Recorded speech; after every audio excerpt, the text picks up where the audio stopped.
Olá para todos, para quem não me conhece, eu me chamo Lau e hoje vamos falar do filme O Resgate, que vem gerado muitas dúvidas e tem conquistado também muitos fãs. Vamos falar um pouco sobre a história em geral, as reflexões que podemos absorver do filme e tentar explicar o que rolou no final, principalmente.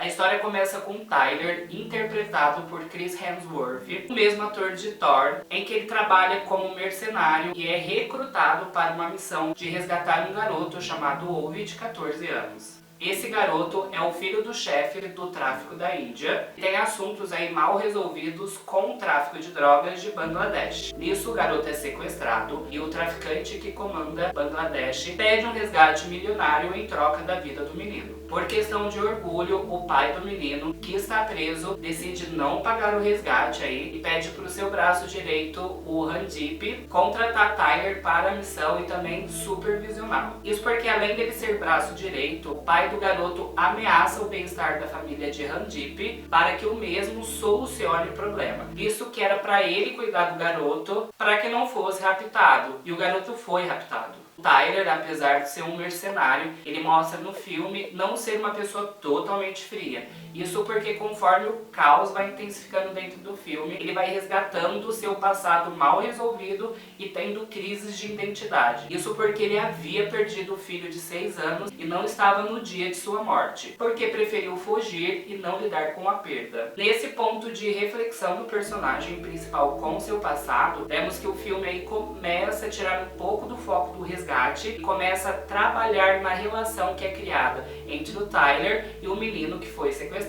Ao mesmo tempo em que esses conflitos internos e a fuga acontecem, o que víamos como um lado A e B da história, ou seja, o bem e o mal, começa a ser ainda mais dividido. Pessoas começam a defender as próprias vontades ou famílias, como por exemplo o Randeep, que não paga o serviço contratado do resgate por não ter mais dinheiro e começa numa luta desenfreada para tirar Ovi das mãos de Tyler e levá-lo em segurança para o seu pai, a fim de poupar a sua família da morte. E o outro exemplo é o Gaspar, melhor amigo de Tyler, que ao saber o valor que a cabeça do jovem garoto valia, decidiu trair o próprio amigo. O que deixa as cenas aí de ações muito mais empolgantes são os planos sequências, que é um instrumento muito poderoso dentro do cinema que evita cortes, dando mais realismo e narrando uma sucessão de acontecimentos. Eu juro que nessa parte eu perguntava pra mim mesmo: Senhor, será que isso não vai acabar nunca? Mas calma, que a gente já vai pro ponto crucial do vídeo. Mas o que muita gente tá intrigada, e aliás, esse é o verdadeiro motivo desse vídeo, é sobre o final do filme. Mas antes, já se inscreva aqui no canal, não esqueça de deixar o seu like. Isso ajuda o YouTube a entender que esse conteúdo é bacana e ele começa a divulgar para mais pessoas. Bom, então vamos lá. No ponto da história em que Tyler descobre que o resgate não será pago por Randeep, ele decide mesmo assim proteger e fugir com o garoto, uma espécie de sacrifício,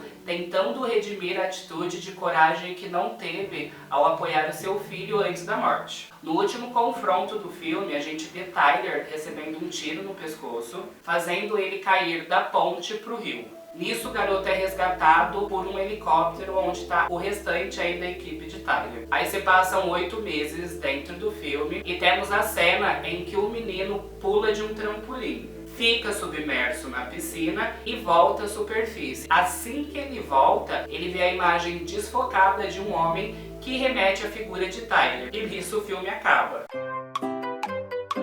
Ou seja, Tyler está ou não está vivo? É essa a questão. Então eu vou trabalhar com duas hipóteses aqui. A primeira hipótese é que Tyler, na verdade, ele sobreviveu. Isso porque assim que ele cai no rio, ele não é mais visto nem boiando, explicando o seu aparecimento no final, que é um pouco estranho. E a segunda hipótese é que, na verdade, quem morreu é o garoto. Para explicar isso, devemos lembrar da frase dita no meio ali do filme em que diz: você não se afoga caindo de um rio, mas ficando submerso nele. E o que pode explicar isso é o garoto ter ficado submerso na piscina e ter morrido. E aí, na hora que ele volta na superfície, nada mais é do que a representação dele encontrando o Tyler num plano espiritual. Doideira, né? A verdade é que, além dessa dessa frase traçar essas duas hipóteses é que o diretor Sam gravou vários finais, porém todos eles agradavam apenas uma parcela do público. Nisso, ele decidiu fazer aí um final mais ambíguo, ou seja, para aqueles que esperavam um final feliz, como é o que a maioria espera dos filmes, Tyler estaria vivo e estaria com o garoto. Para aqueles que seguissem aí o caminho da lógica, notaria que após esses 8 meses, o garoto, assim como é mostrado no filme, está num grau depressivo, tendo alucinações ou provocando a própria morte, consecutivamente encontrando Tyler em outro plano ou tendo alucinações vendo ele. Porém, também é importante ressaltar que o diretor declarou que originalmente o personagem de Chris realmente morre. Ou seja, o final, meu amigo, é você que escolhe. Aliás, esse tipo de final é uma tendência aí usada em muitos filmes que abrem muitas discussões, assim como aconteceu no filme O Poço. Mas e você? Qual a versão final você daria para esse filme?